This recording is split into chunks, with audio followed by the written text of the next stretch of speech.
Mateo Kapitulo 6. Pag-ingatan ninyong hindi pakitang tao ang pagtupad ninyo sa inyong mga tungkulin sa Diyos. Kapag ganyan ang ginawa ninyo, wala kayong matatamong gantimpala buhat sa inyong Ama na nasa langit. Kaya nga, kapag nagbibigay ka ng limos, huwag mo nang ipag-ingay pagaya ng ginagawa ng mga mapagkunwari sa mga sinagoga at sa mga lansangan upang sila'y purihin ng mga tao.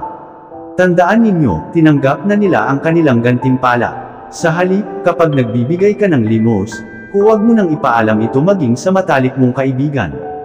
Gawin mong lihim ang iyong pagbibigay ng limos at ang iyong Ama na nakakakita ng kabutihang ginagawa mo ng lihim ang siyang magbibigay ng gantimpala sa iyo. Kapag nananalangin kayo, huwag kayong tumulad sa mga mapagkunwari. Mahilig silang manalangin nakatayo sa mga sinagoga at sa mga kanto upang makita ng mga tao. Tandaan ninyo, tinanggap na nila ang kanilang gantimpala. Ngunit kapag mananalangin ka, pumasok ka sa iyong silid at isara mo ang pinto. Saka ka manalangin sa iyong Ama na hindi mo nakikita, at ang iyong Ama na nakakakita ng ginagawa mo ng lihim ang siyang magbibigay sa iyo ng gantimpala. Sa pananalangin ninyo'y huwag kayong gagamit ng maraming salitang walang kabuluhan, gaya ng ginagawa ng mga hentil.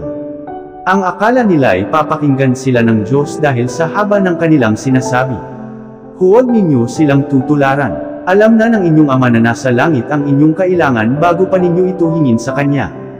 Ganito kayo mananalangin: Ama naming nasa langit, sambahin nawa ang iyong pangalan. Dumating nawa ang iyong kaharian. Masunod nawa ang iyong kalooban dito sa lupa tulad ng sa langit. Bigyan mo kami ng aming pagkain sa araw-araw. At patawarin mo kami sa aming mga kasalanan, tulad ng pagpapatawad namin sa mga nagkakasala sa amin. At huwag mo kaming hayaang matukso, kundi iligtas mo kami sa masama. Amen. Sapagkat kung pinapatawad ninyo ang mga nagkakasala sa inyo, patatawarin din kayo ng inyong Ama na nasa langit. Ngunit kung hindi ninyo pinapatawad ang inyong kapwa, hindi rin patatawarin ng inyong Ama ang inyong mga kasalanan. Kapag kayo'y nag-aayuno, huwag kayong magmukhang malungkot tulad ng mga mapagkunwari. Hindi sila nag-aayos ng sarili upang mapansin ng mga tao na sila'y nag-aayuno. Tandaan ninyo, tinanggap na nila ang kanilang gantimpala. Sa halip, kapag nag-aayuno ka, maghilamos ka, lagyan mo ng langis at ayusin mo ang iyong buhok. Upang huwag mapansin ng mga tao na ikaw ay nag-aayuno. Ang iyong Ama na hindi mo nakikita ang tanging makakaalam nito. Siya, na nakakakita ng ginagawa mo ng lihim, ang siyang magbibigay ng gantimpala sa iyo.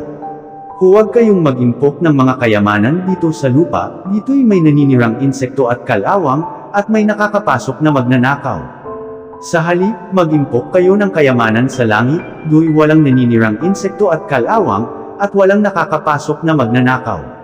Sapagkat kung saan naruroon ang iyong kayamanan, naruroon din ang iyong puso. Ang mata ang ilaw ng katawan.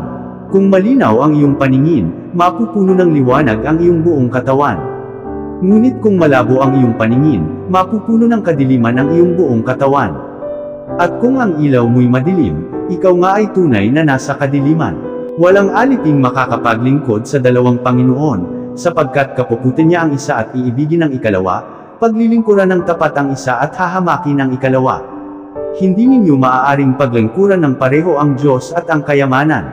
Kaya't sinasabi ko sa inyo, huwag kayong mabalisa tungkol sa inyong kakainin, upang kayo'y mabuhay o kaya'y tungkol sa susuotin ng inyong katawan. Hindi ba't ang buhay ay higit na mahalaga kaysa pagkain at ang katawan kaysa damit? Masdan ninyo ang mga ibon.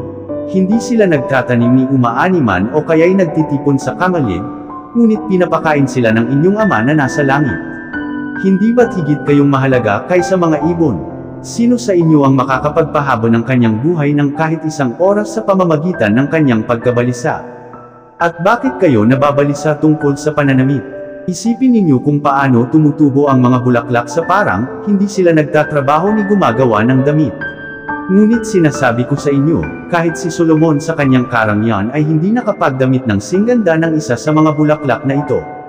Kung dinadamitan ng Diyos ang damo sa parang, na buhay ngayon, at kinabukasan ay iginagatong sa kalan, kayo pa kaya? Kay liit ng inyong pananampalataya sa Kanya. Kaya't huwag kayong mag-alala na baka kayo kapusin sa pagkain, inumin o damit. Hindi ba't ang mga hentil ang nababahala tungkol sa mga bagay na ito? Alam na ng inyong Ama na nasa langit na kailangan ninyo ang lahat ng ito. Ngunit higit sa lahat ay bigyang halaga ninyo ang kaharian ng Diyos, at ang pamumuhay ng ayon sa kanyang kalooban, at ibibigay niya sa inyo ang lahat ng mga bagay na ito.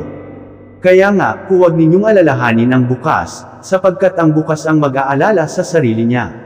Sapat na ang inyong mga suliranin sa bawat araw.